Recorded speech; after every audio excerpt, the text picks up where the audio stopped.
The room was silent except for Darren's heavy sigh. He sat on the edge of the bed, watching Aluin through the mirror as she put the finishing touches on her makeup. His voice, weary and full of sadness, broke the quiet. "Are you really going?" Aluin met his gaze through the reflection, a flicker of hesitation in her eyes before she turned away. "It's just a company party, Darren. I'll be back soon. Don't worry." Darren stood up, his face etched with sorrow and doubt as he walked toward her. "You've been going out a lot lately. You've been away from home more than ever. Isn't this too much?" For a moment, Aluin hesitated. She sighed and glanced away. "We'll talk later, okay? I need to go now. Everyone's waiting for me." The determination in her voice made Darren's heart tighten. He couldn't hold back any longer. "Aluin, are you really choosing a party and your colleagues over our marriage?" She froze in place, his words striking a nerve, but she refused to look back at him. "It's just a party, Darren. I need to go out. We'll talk later." Grabbing her purse, she walked out without another word, leaving Darren alone in the house, the silence suddenly deafening. He slumped onto the sofa, worry gnawing at his mind.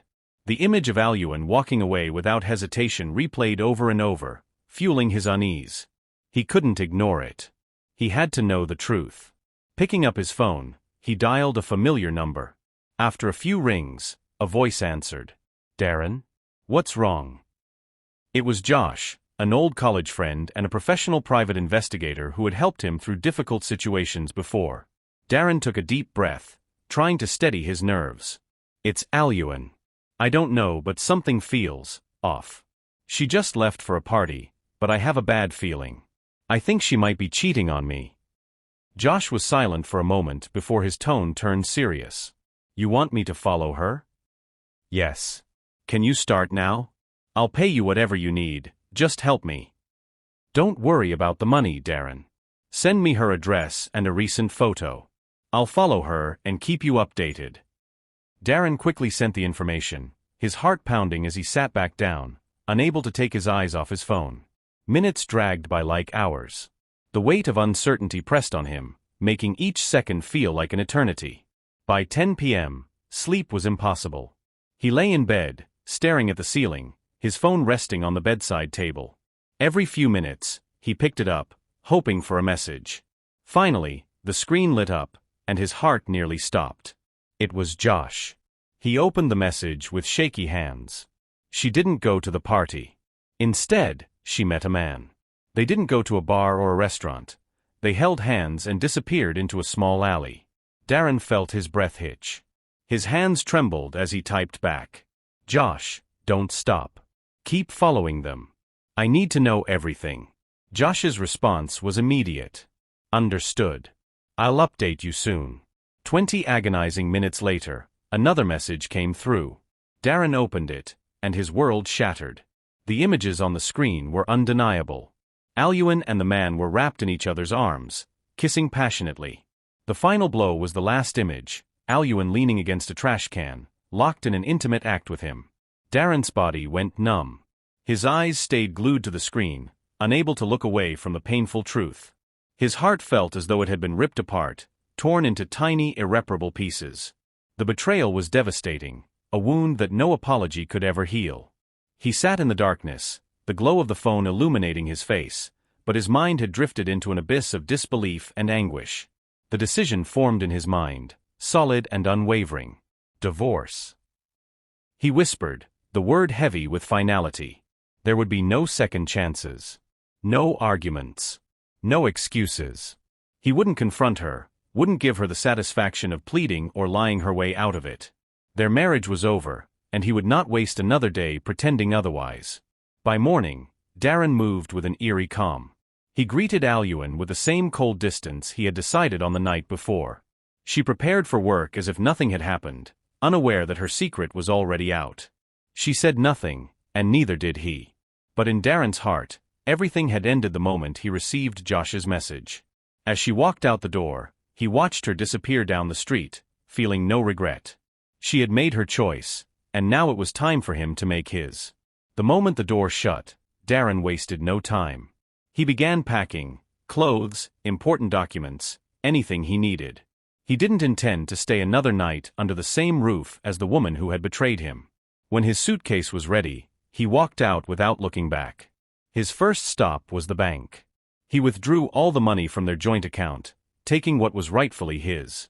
If Alyuan wanted to continue her life with another man, she would do so without the benefit of his support. Next, he secured a place to stay, a small apartment in the suburbs, away from everything and everyone. It was quiet, isolated, exactly what he needed to start over. As he settled in, he made one last move. He opened his laptop and searched for a divorce lawyer. He booked an appointment, ready to finalize what Alyuan had already destroyed. During the meeting, he laid everything out, the betrayal, the deception, and his unwillingness to live in a marriage built on lies.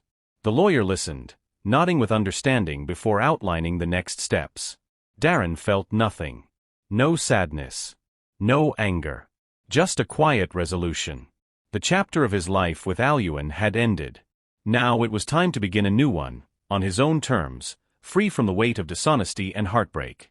The lawyer listened carefully, guiding Darren through each step he needed to take to finalize the end of his marriage. Determined, Darren ensured all the necessary paperwork was in order. Back at the house, an eerie emptiness filled the air. The familiar presence of Darren was no longer there. His scent, his footsteps, his quiet hums of thought, all had vanished. When Alyuan stepped inside, an unsettling silence greeted her. She expected to see him in the living room or hear him moving about, but there was nothing. A creeping sense of unease settled in as she walked through each room, her eyes scanning for any sign of him. But the realization hit her like a cold wave. His suitcase was gone, his clothes missing, his belongings absent. Darren had left. Her heart pounded violently in her chest as she grabbed her phone with trembling hands and quickly dialed his number. When the call connected, she struggled to keep her emotions in check, but desperation seeped into her voice. Darren, what have you done? Where are you? Please tell me, did I do something wrong? I'm sorry. I'm so sorry. Her voice quivered, breaking under the weight of her fear. Tears welled in her eyes, threatening to spill as she choked on her words. Darren's response was measured, his voice low but resolute. You know what you did, Alyuan.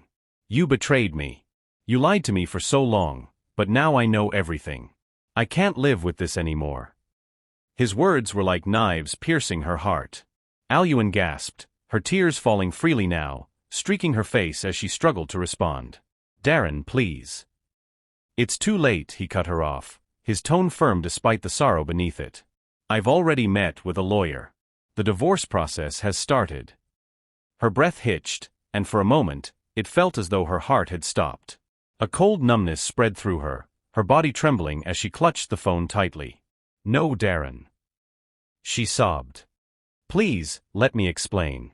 I was wrong. I'll never do it again. Please, don't leave me. Come back to me. Her voice cracked between sobs, raw with regret and desperation. She could barely breathe, the weight of her mistakes crushing her. Those words mean nothing now, Darren replied, his voice tinged with finality. When the process is complete, sign the papers. We're finished. With that, the call ended. The phone slipped from Alyuan's hands and crashed onto the floor. A guttural sob tore through her throat as she collapsed, her body racked with grief. Tears streamed down her face, her world crumbling around her. It was over. She had lost him forever. The house, once filled with warmth and love, now felt unbearably cold and empty, a stark reflection of her loneliness. She clenched her hands into fists, the weight of her choices pressing down on her. There was no undoing the past, no mending what had been shattered. Her betrayal had destroyed everything they had built together, and now, all that remained was regret and a painful void she could never fill.